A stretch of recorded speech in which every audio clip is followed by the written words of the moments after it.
इमरान, क्या हुआ आज? ये जो लार्जर बेंच की इस्तदा थी उसको मुस्तरद किया गया और क्या क्या कहा गया इस पर?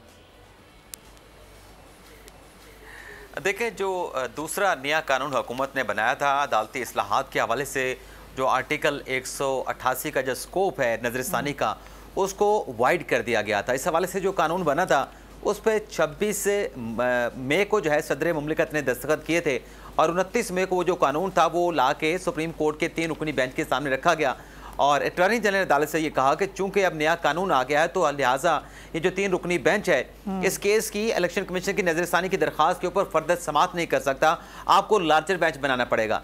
तो अदालत ने ये जो चीज़ें उनके सामने रखी गई, नया कानून रखा गया। अदालत ने यह कहा कि फिर ऐसा कर लेते हैं कि एक तारीख मुकर्रर कर लेते हैं और आइंदा तारीख पे तहरीक इंसाफ के वकील भी अली जफर साहब भी अदालत में मौजूद होंगे, उन्हें इस कानून से मुतल्लिक बताएंगे और फर्दर इस मामले पर जो है वो कार्रवाई को आगे बढ़ाया जाएगा। तो 6 जून की अगली तारीख मुकर्रर की गई।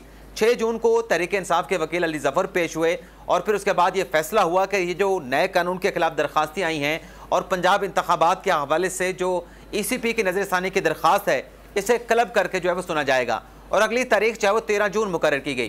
तो इस पर वफाकी हुकूमत का मौक़िफ़ ये था कि अगर 13 जून को जो है ये लार्जर बेंच बन जाता है तो तब तो इस केस को अटॉर्नी जनरल जो अदालत में जाके परसू करेंगे, लेकिन अगर 13 जून को लार्जर बेंच ना बना तो फिर उस सूरत में जो अटॉर्नी जनरल है मंसूर उस्मान अवान साहब, उन्होंने हमारे 2 सहाफ़ी साथियों के साथ गुफ्तगू करते हुए कहा था कि हम फिर अदालती कार्रवाई का बाइकआउट करेंगे। अगर 3 रुकनी बेंच को लार्जर ना किया गया तो फिर 13 जून को वो अदालत को असिस्ट नहीं करेंगे।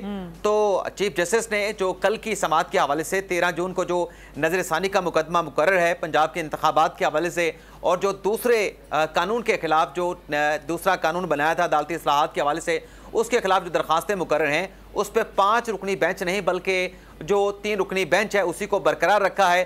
तो फिर इसी तरीके से वफाकी हुकूमत की जो इस्तदा थी लार्जर बेंच बनाने की वो रद्द हो गई और चीफ साहब ने 3 रुकनी बेंच बरकरार रखा है और कल यही 3 रुकनी बेंच जो है इलेक्शन कमीशन की नजरसानी की दरख्वास्त पे और नए कानून के खिलाफ जो दरखास्तें हैं उस पर समाअत करने जा रहा है। तो क्या जो नए कानून के खिलाफ कितनी दरख्वास्तें हैं, क्या उनको यकजा किया गया है इमरान?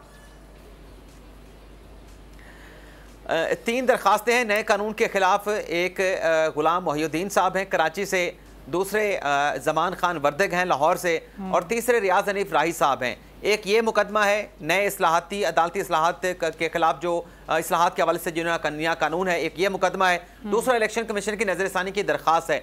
इन दोनों को यकजा कर दिया गया है। कल इसके ऊपर समाअत होनी है, लेकिन अटॉर्नी जनरल का अदालत से यही कहना था जो उन्होंने इस्तदा की थी कि नए कानून के बाद आप लार्जर बेंच बनाएं, 3 रुकनी बेंच समाअत नहीं कर सकता, तो वो इस्तदा उनकी नहीं मानी गई और 3 रुकनी बेंच जो है वो चीफ जस्टिस उमर बंदियाल साहब ने बरकरार रखा है, जिसमें जस्टिस इजाजुल हसन और जस्टिस मुनीब अख्तर शामिल हैं। और कल की समाअत के लिए तमाम जो मुतल्लिका फ़रीक़ैन हैं उन्हें नोटिस कर दिया गया है, लेकिन देखना यह होगा कि अटॉर्नी जनरल मंसूर उस्मान अवान साहब जिन्होंने आखिरी जो 6 जून को समाअत हुई थी उसके बाद कुछ सहाफ़ियों के साथ गैर रस्मी गुफ्तगू करते हुए कहा था कि अगर लार्जर बेंच ना बना तो अदालती कार्रवाई का बाइकआउट करेंगे। अच्छा। तो देखना ये होगा कि कल क्या जो अटॉर्नी जनरल होता है, वफाकी हुकूमत का भी नुमाइंदा होता है, क्या वो अदालती कार्रवाई का बाइकआउट करते हैं नहीं करते, ये कल की अदालती कार्रवाई में ही पता चल पाएगा। और जो कल जिस तरह आपने कहा कि हो सकता है कि वो बाइकआउट करें अगर उन्होंने इस तरह कोई इंदिया दिया, लेकिन अगर कल की जो अगर हम बात करें तो एक तो ये कि ये नजरसानी इलेक्शन कमीशन दरख्वास्त और दूसरी जो बिल के खिलाफ दरख्वास्तें हैं तीनों,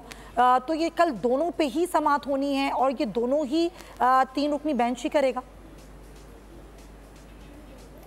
जी बिल्कुल, इन दोनों केसेस को क्लब कर दिया गया है, इकट्ठा कर दिया गया है और इसमें जो लग रहा है कि पहले जो दरख्वास्त प्रोसीड किया जाएगा वो जो इलेक्शन कमीशन की नजरसानी की दरख्वास्त है उसको प्रोसीड किया जाएगा। अगर जो अदालत का आखिरी हुक्मनामा है जो तहरीरी तौर पे जारी किया गया, चीफ जस्टिस बंदियाल साहब ने वो तहरीर किया था, उसके मुताबिक तो ये लग रहा है कि सबसे पहले जो नजरसानी की दरख्वास्त है इलेक्शन कमीशन की, जिसमें उनके जो वकील हैं सजील सवाती साहब वो दलाइल दे रहे हैं, अभी तक तो उन्होंने अदालत के दायरा अख्तियार के हवाले से कि नजरसानी का दायरा अख्तियार कितना होता है उसी पर दलाइल दिए हैं। फर्दर वो अपनी नजरसानी की दरख्वास्त के हवाले से कि जो नई चीजें हैं जो है वो सामने आई हैं, जो नए इंसिडेंट हुए हैं उसके हवाले से भी उन्होंने दलाइल देने हैं। तो लग तो ये रहा है कल पता चलेगी जब कल समाअत 3 रुकनी बेंच करेगा। बहुत शुक्रिया। अगर आपको ये वीडियो पसंद आई है तो सब्सक्राइब करें और बेल आइकन पर क्लिक करें। बजट 2023-24 की सबसे बड़ी ट्रांसमिशन बोल एक मर्तबा फिर सबसे आगे।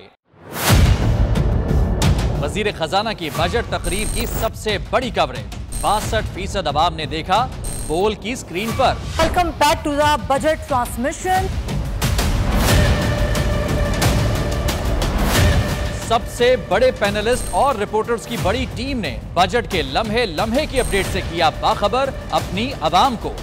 मैं यूं कह रहा हूं कि एक तरफ ये ख्वाहिश है कि लोगों को रिलीफ दी जाए, क्योंकि इलेक्शन सर पर है, तो कोई ऐसा बजट दे जो पॉपुलिस्ट हो। क्योंकि बोल रखता है खबर के हर पहलू पर नजर। बोल है सबसे आगे, सबसे पहले। सब्सक्राइब करें और बेल दबाएं ताकि कोई खबर रह न जाए।